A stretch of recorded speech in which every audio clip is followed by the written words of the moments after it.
Hi friends, it's Sarah from Ruffles and Rain Boots with a Christmas in July Dollar Tree placemat gnome set for you today. If you would like to make these with me, just boop and boop, stick around. As always, please give this video a like so I know you're here crafting with me. It will help with the algorithm as well. So you can see these little pillows are as large or as small as you'd like to make them. I made one more like wide and one more tall. I made this one with a handle. I made the other one without. So I'm going to use this one on a tiered tray, and I'm going to use the other one like hanging on a doorknob. So anyway, to get started, we're going to need just a couple of items. This is a Dollar Tree placemat, and it's in buffalo check. It is fabric. I also have some fleece, wood, beads, and then some embroidery thread and a needle to attach those. I'm just going to attach those right to my beard. For my beards, I'm actually going to be using faux fur. So I have a white Mongolian faux fur and an Arctic fox faux fur that I got on Etsy. I'm also going to be using a little bit of polyfill, a hot glue gun, and some scissors. So I'm going to just estimate my size, and I'm going to fold over this size. Just make sure that however wide you want it, you're going to add a ½ inch to a full inch to accommodate for your seam allowance. So I'm just going to make a little tiny cut there, and then I'm just going to sort of eyeball it, but with a ruler. This is an easy craft, okay? It doesn't have to be exact because you're going to make this, pretty.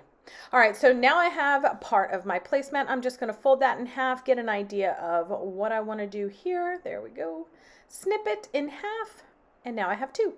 So there are 2 or 3 pieces depending on the placemat. It doesn't matter. We're just going to put the right sides together. You don't have to like pre-glue those openings closed, okay? So all I'm going to do is take a detail tip glue gun and just close up 2 of the open sides because I have the fold on the bottom. This is a Surebonder detail tip glue gun. I get asked that a lot. You can get it on Amazon. It has 1 temperature, hot, and it takes the mini glue sticks. Again, I use the Surebonder glue sticks in this, and I don't have any problems with stringing or anything. I really do love this glue gun. Surebonder does not pay me to say that. I just really do. All right, so I'm just going to repeat the same exact process for the second one. And you can see I'm leaving a little space up at the top because I was worried about being able to poke out those corners. So I'm going to wait to glue those until I've flipped it. And when it's all dry and all set, I'm just going to turn it right sides out, and then I'm going to use either a pencil eraser or the rounded off scissors in order to pop out the corners. And you can see one of my sides is like perfect and aligned up, and one of my sides looks like a battered mess. So if you want it perfect, strive for perfect. I don't. So I just strive for close enough with this. All right, so I'm going to finish gluing up these very top edges again just to make sure I can get them perfectly aligned and I could turn it right side out. And then I'm just going to use the scissors to poke out these corners. All right, you can also, by the way, put weight into the bottom of these pillows, and if you're working on a tiered tray that it's in a really busy area, I would actually do that. All right, so I'm just repeating the same exact steps for the second pillow. And I won't do this for all of them. I'll just show you the differences of each one that I did so you can see what you want to do. All right, so now that we have it out, you can see it's our 2 little pouches.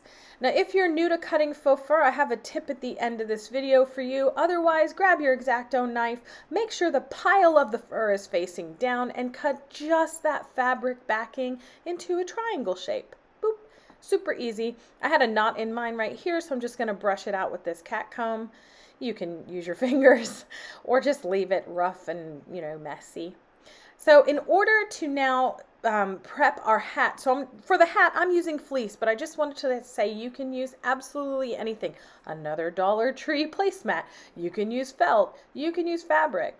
I'm going to sew on my wood bead nose, which means I'm going to thread an embroidery needle with embroidery thread, tie a thick knot at the back, and then come in from the middle and place my nose onto the front. I'm going to do a couple of passes at that just to make sure this doesn't fall off. Now, the reason I'm not hot gluing this, by the way, you can hot glue onto the fabric backing of the fur, so you can split the fur And then you can add the glue to that fabric and attach a nose there. But the reason I'm not doing this is because one of these is going to be in a high traffic area. And if it gets bumped or, knocked or whatever, I don't want to have to worry about finding the nose of my gnome pillow after it's been hit to the ground. So this means that it will not come off. So just knot it at the back, cut off the extra string, and now it's time to measure your hat. And when I say measure, I do mean loosely. You can see here, all we're going to do is make sure we have just enough on either side to roll over the edge of the beard. That's how technical we're getting. So I'm just going to cut one side and I'm going to roll it over and then get an eyeball for the other side here. There you go. That works. It does not have to be perfect, okay? This piece is actually got a big glue thing on the front of it. It's got a frayed edge, so that's why I'm using just this center cut here. And you can see we need it wide enough to make sure we can cover the holes on the side of the nose. That's it. So if you want to cut it down, err on the side of caution and cut it down after you attach the nose, you absolutely can. To attach the nose, I'm just adding a bit of hot glue on the top of the nose and then along the side just near where the hole is so I can cover those up. And then now that I have that, I can do the rest of it. You can see here, I'm going to cut the hat part now, which is just a triangle down. As for the width, again, you just need a little tiny portion, maybe a ½ inch or so, to wrap around the side of the beard. This isn't technical. There's no measurements. You can do any adjustments with this. It is a super simple craft. You can actually make a canvas this way as well. I think I've shared that before. You can make ornaments onto a wooden oval. You can get at Michael's or Joann's. Super easy thing here, right? All we're doing is building a three-dimensional gnome to put on something. All right, so I'm just gluing down the sides of the hat to the top of the beard first. And then I'm going to wrap it around. So I had a little bit of extra on that one side that I just cut off because I just wanted to sit pretty flat right here, just like that. There you go, gluing those around the edge. And they're going to be glued right to that fabric backing, so you don't have to worry about it coming undone. All right, now this part's optional, but I think it looks better when it's all rounded off. So I'm just going to take a narrow, like quarter inch seam and just glue these down here. But you can absolutely glue it flat to the project without cutting, especially if you're using something like felt or fleece.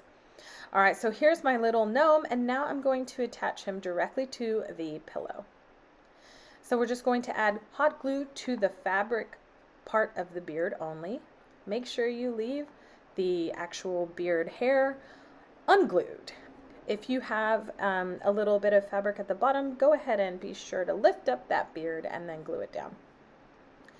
I'm going to glue down one side of my hat because I want to add stuffing. You don't have to do it, it's totally optional. But I'm going to glue this one side down and then stuff it just a little bit full of polyfill. You can get this at the Dollar Tree inside of the $1.25 stuffed animals, or you can get it online at Amazon or at a craft store. Use the coupon if you're at the craft store. Sometimes it's better than my price I pay on Amazon. So I just glued that other side down, and now I'm just going to take a couple handfuls of polyfill, make sure I get it into the bottom corners there, and then we're just going to glue the very tippy top shut. As I said, you can add some weight to the bottom of this if you're using it as a tiered tray pillow, but you don't need to. I had a little glue seep out over on the side, so I hit it with the hot glue gun and let it dry. Don't touch it, and it will disappear. And here's this guy, all done. Just distribute the polyfill up until the top.